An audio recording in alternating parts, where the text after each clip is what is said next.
Hello friends, स्वागत है आपका हमारे चैनल सिविल मंत्रा में। दोस्तों, जैसा कि आप लोग पता है कि हमारा यूपीसीईटी का फॉर्म आ गया है। उसके लिए सबके लिए अलग अलग एलिजिबिलिटी है। पिछले वीडियो में हमने बात किया जो हमारे एकेटी यूनिवर्सिटी है उसकी क्या एलिजिबिलिटी है एडमिशन लेने की। आज हम बात करने वाले हैं जो हमारे ट्रिपल एमयूटी है गोरखपुर का, उसकी क्या एलिजिबिलिटी है एडमिशन लेने की दोस्तों। क्योंकि ट्रिपल एमयूटी अलग ही एक अपने आप में एक यूनिवर्सिटी है, तो उसके लिए कुछ अलग एलिजिबिलिटी यहाँ पे दी गई है दोस्तों, उसको ध्यान देना जरूरी है।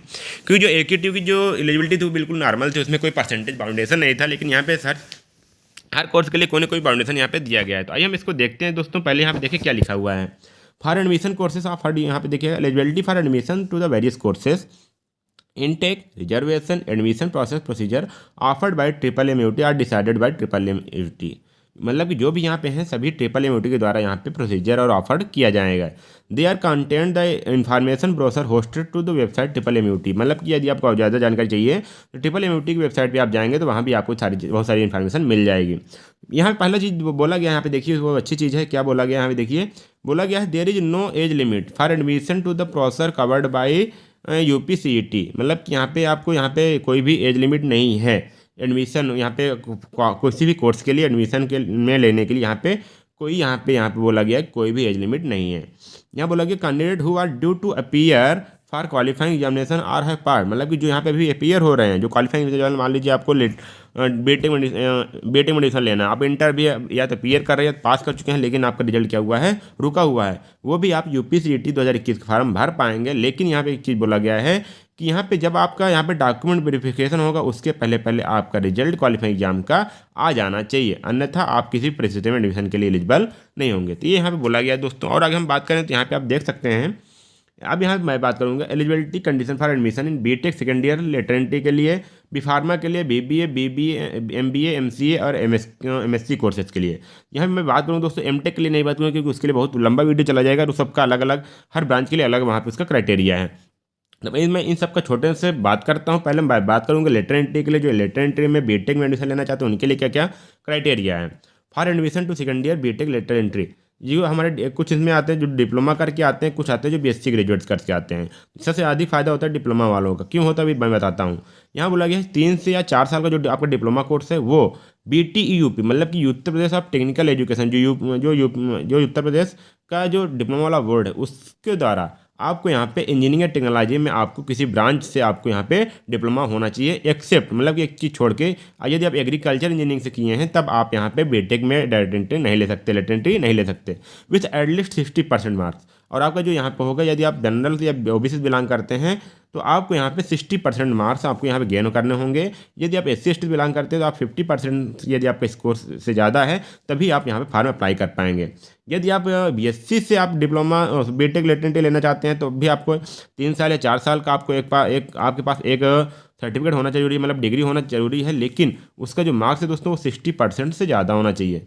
और यदि आप ओबीसी SC ST हैं तो ओबीसी और जनरल के लिए 60% है, यदि आप SC ST से हैं तो आप 50% से ज़्यादा आपका मार्क्स होने चाहिए। और उसमें साथ एक कैटेगरी ये भी है, इंपॉर्टेंट ये भी है कि आपको यहाँ पे 10+2 एग्जाम में मैथमेटिक्स भी होना ज़रूरी है।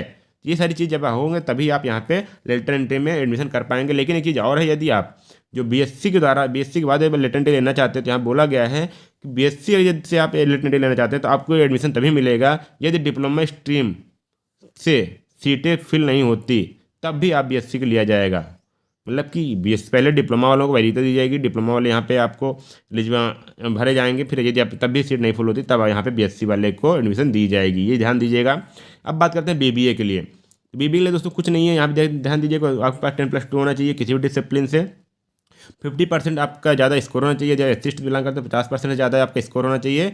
और यहाँ पे बोला गया है कि इंग्लिश मस्ट बी डन, मतलब कि आपको 10+2 मतलब इंटरमीडिएट में इंग्लिश एक यहाँ पे इंपॉर्टेंट सब्जेक्ट या कंपलसरी सब्जेक्ट होना जरूरी है, जिसमें आपको पास होना जरूरी है।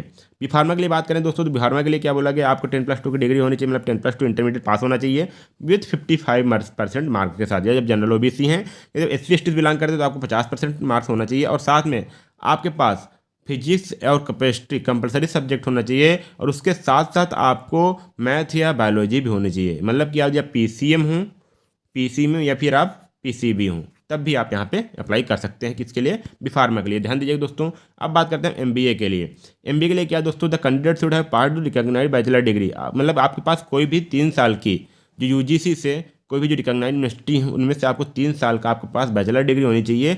उसमें जो परसेंटेज है वो 50% से ज़्यादा उसको स्कोर होना चाहिए आपका। और यहाँ पे यदि आप एससी एसटी बिलोंग करते हैं तो आपको यहाँ पे 45% मतलब 45% आपका स्कोर होना चाहिए ग्रेजुएशन में।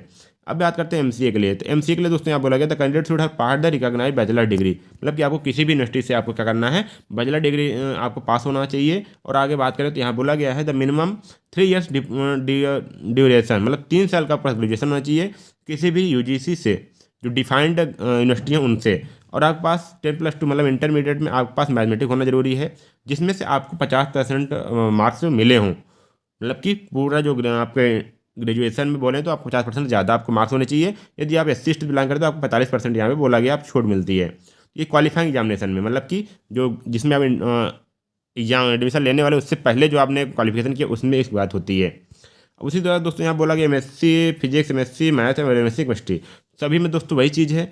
आपको वहाँ पे अगर एमएससी फिजिक्स कर रहे हैं तो आपको जो यहाँ पे ग्रेजुएशन में जो है आपको फिजिक्स एक इंपॉर्टेंट सब्जेक्ट होना चाहिए, मैथ से करने वाले हैं तो मैथ एक इंपॉर्टेंट सब्जेक्ट होना चाहिए, केमिस्ट्री से करने वाले हैं तो केमिस्ट्री से एक इंपॉर्टेंट सब्जेक्ट, आज एक इंपॉर्टेंट सब्जेक्ट मतलब कंपल्सरी सब्जेक्ट होना चाहिए। और उसमें आपको क्या बोल रहा है कि ग्रेजुएशन में आपको मिनिमम 50% मार्क्स जरूरी होने चाहिए। यदि आप एस सी बिलोंग करते हैं तो आप उसमें 45% आपको होना चाहिए, तब आप यहाँ पे इसमें एडमिशन ले सकते हैं। दोस्तों इसके बाद आपका एमटेक आ जाता है। दोस्तों एमटेक के लिए अलग अलग कोर्सेज के लिए अलग अलग एलिजिबिलिटी है, तो आप इसको आराम से पढ़ सकते हैं। मैं इस PDF का लिंक नीचे दे दूँगा, आप इसको डाउनलोड करके एक बार खुद पढ़ लीजिए, ताकि कहीं भी डाउट होता है तो आप मुझे कमेंट करके पूछ सकें। दोस्तों फिर मिलते हैं अगले वीडियो में, तब तक के लिए धन्यवाद।